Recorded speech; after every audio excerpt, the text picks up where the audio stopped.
बिस्मिल्लाहिर्रहमानिर्रहीम। बेटा आज हम एक्सरसाइज 16.2 का क्वेश्चन नंबर 6 पढ़ रहे हैं। ये बेटा क्वेश्चन नंबर 6 थोड़ा सा टेक्निकल है और थोड़ी उसमें कॉम्प्लिकेशन आएंगी जो आपको बड़ी तवज्जो से सुननी होगी।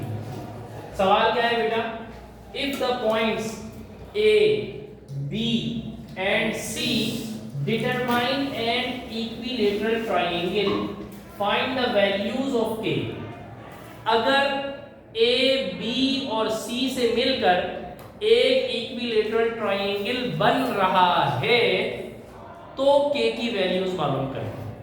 अभी हमें इस सवाल में ये नहीं पूछा कि भाई आप प्रूव करो कि ये इक्विलेटरल ट्रायंगल है। प्रूव करने के लिए नहीं कहा, ये बात तो तयशुदा है कि ये इक्विलेटरल ट्रायंगल है, लेकिन इक्विलेटरल ट्रायंगल है तो के की वैल्यू मालूम करो। इक्विलेटरल ट्रायंगल में क्या होता है बेटा कि तीनों sides A B, B C और सी ए तीनों साइड्स बराबर होती हैं। अगर एक सवाल था, क्वेश्चन नंबर 4 था या 3 था, जिसमें ये प्रूफ करना था कि ये ट्रायंगल इक्विलेटरल ट्रायंगल है, तो हमने क्या किया था, तीनों साइड्स निकाली थी, तीनों बराबर के आंसर दे रही थी तीनों साइडें। तो हम कह रहे थे कि हाँ भाई चूंकि तीनों बराबर हैं लिहाजा ये इक्विलेटरल ट्रायंगल है। यहाँ पे हमें ये प्रूफ नहीं करना, यहाँ पे ये बात प्रूफ शुदा है कि ये इक्विलेटरल ट्रायंगल है। इसकी मदद से आप के की वैल्यू मालूम करें। बहरहाल पुराना काम तो हमें करना ही है। ए बी का डिस्टेंस हम मालूम करेंगे। पहले हमने एक जुमला लिख दिया, सिंस ट्रायंगल इज इक्विलेटरल, चूंकि ट्रायंगल इक्विलेटरल है लिहाजा ए बी बराबर है बी सी बराबर है सी ए। ये प्रूफ शुदा बात है। अब मेरा बेटा पहले हम मालूम करेंगे ए बी। इसमें ए क्या है बेटा 3 1 और बी क्या है बेटा 9 1। ए 3 1 है, बी 9 1 है। बेटा डिस्टेंस फार्मूला लिखा, x1 हमारा 3 है, y1 1 है, x2 9 है और y2 1 है। बेटा x2 की जगह पे क्या है 9, तो यहाँ पे हमने 9 लिखा, माइनस फार्मूले का x1 की जगह पे 3 और whole square plus y2 1 minus y1 भी 1 0, 1 माइनस 1 0 हो जाएगा आगे जाके। 9 माइनस 3 जी बेटा होल स्क्वायर फार्मूले का है, 6 है। 9 माइनस 3 6 और उसके ऊपर स्क्वायर, 1 माइनस 1 0 और उसके ऊपर स्क्वायर, 6 का स्क्वायर 36, 0 किसी भी नंबर के साथ प्लस होगा 0 ही रहेगा और 6 ही वही नंबर रहेगा। रूट 36 का आंसर बेटा 6। तो ए बी का आंसर क्या आया बेटा 6। अब बेटा BC निकालते हैं। BC में बेटा B जो है वो 9 1 है और C में 6 K है। K की जगह पे कोई वैल्यू आएगी वही हमें निकालनी है। K की जगह पे कोई वैल्यू आनी है, कोई नंबर आना है, वही तो निकालना है। K की वैल्यू तो निकालनी है। देखो मेरा बेटा, इसको हम क्या बोलेंगे x1, इसको हम क्या बोलेंगे y1। हाँ ये गलत ही करते थे बच्चे, x1 y1, x2 y2। अच्छा बेटा x2 की जगह पे 6 माइनस फार्मूले का 9x1 होल स्क्वायर फार्मूले, प्लस की जगह पे प्लस, y2 की जगह पे बेटा k, माइनस की जगह पे माइनस, y1 की जगह पे 1 का होल स्क्वायर। बेटा 6 माइनस 9 कितना होगा -3 का स्क्वायर प्लस k माइनस 1 का होल स्क्वायर। इसको अभी छेड़ते नहीं है, कुछ करते नहीं है। -3 का स्क्वायर कितना होगा बेटा 9 प्लस k माइनस 1 का होल स्क्वायर। यहां इसको स्टॉप करते हैं। BC का आंसर ये आ गया। बेटा हमें हमारा असल टारगेट क्या है कि हम k की वैल्यू निकालना चाह रहे हैं और हमें ये मालूम है कि AB बराबर है BC के, यानी AB का आंसर बराबर होना चाहिए BC के आंसर के, या BC का आंसर AB के आंसर के बराबर होना चाहिए। BC का आंसर क्या है, ये कुछ अजीब सा जो आंसर आया है 9 plus k minus 1 whole square, और AB का आंसर बड़ा नॉर्मल आया है 6। ठीक है, अब हम क्या लिखेंगे, हम यहां लिखेंगे सिंस ए बी सी बराबर है ए बी के, लिहाजा इसके आंसर भी बराबर होने चाहिए। अभी नजर तो नहीं आ रहे बराबर, लेकिन होने चाहिए। यानी 9 प्लस 1 9 प्लस के माइनस 1 का होल स्क्वायर बराबर होना चाहिए 6। यहां भी 6 आना चाहिए। ठीक है, क्योंकि BC और AB बराबर है। और वो क्यों बराबर है? वो इसलिए बराबर है कि वो इक्विलेटरल ट्रायंगल, इक्विलेटरल ट्रायंगल में तीनों साइड्स बराबर होती हैं। अब आप मेरा बेटा देखो, हमने इस रिजल्ट के तहत इसके नीचे आंसर लिख लिए। अब जब हम इसको सॉल्व करेंगे तो आखिर में k की वैल्यू आ जाएगी। यहां तक बात समझ में आई बेटा?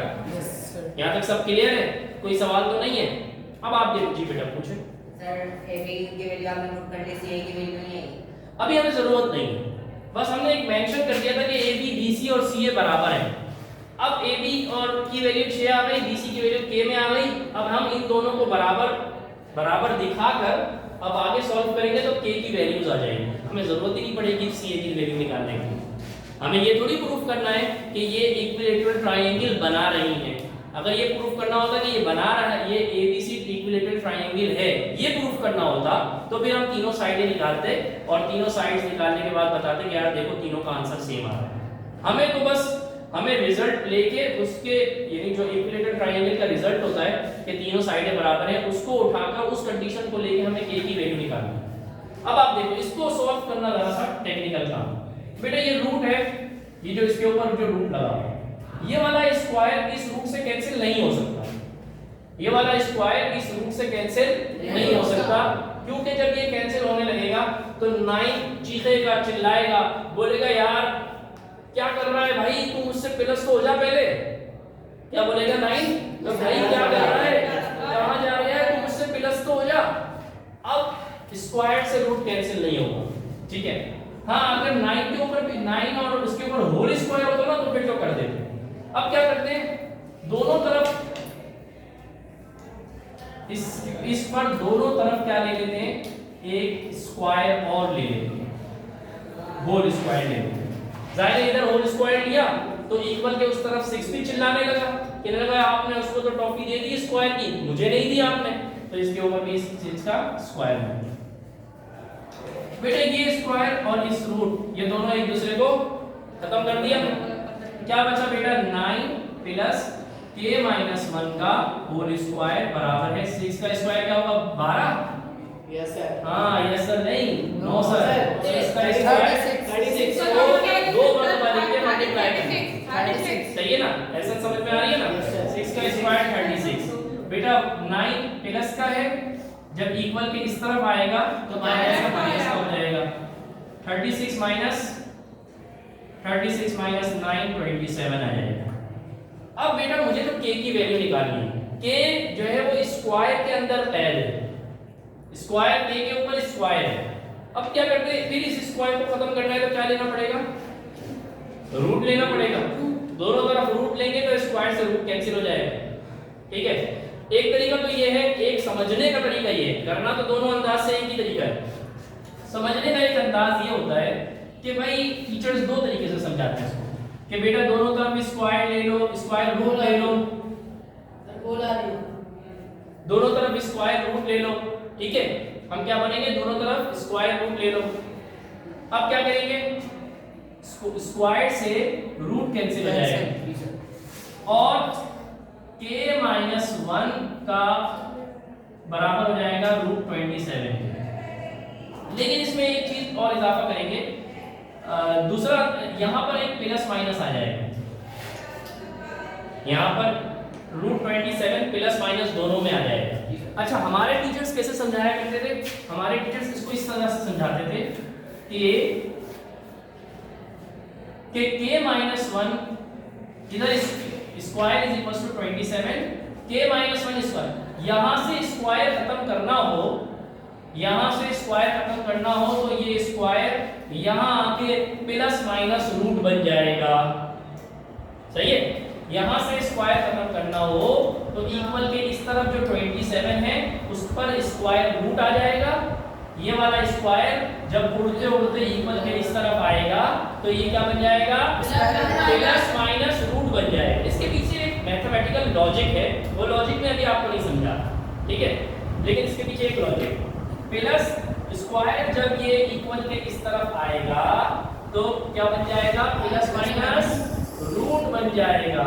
स्क्वायर जब इक्वल के इस तरफ आएगा तो क्या बन जाएगा, प्लस माइनस रूट बन जाएगा। 27 इसके अंदर आएगा और ये माइनस वन स्क्वायर तो चला गया, स्क्वायर तो उड़ गया, स्क्वायर तो इक्वल के उस तरफ भाग गया, सही है ना। अब क्या होगा बेटा, प्लस माइनस रूट 27 को मैं लिख सकता हूँ 3 मल्टीप्लाई 3 यस सर 3 3 9 9 27।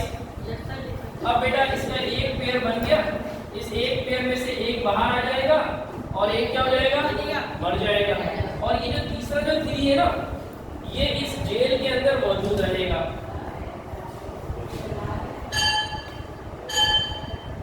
और यहाँ पर k माइनस 1 अपनी जगह पर है। अब आप देखो मेरा बेटा, k इज इक्वल टू -1 जब इधर आएगा तो क्या हो जाएगा, +1 और प्लस माइनस 3 रूट 3 अपनी जगह पे मौजूद है। तो k की ये दो वैल्यूज आ गई, एक प्लस वाली और एक माइनस वाली। जैसा कि हुआ हो जाएगा।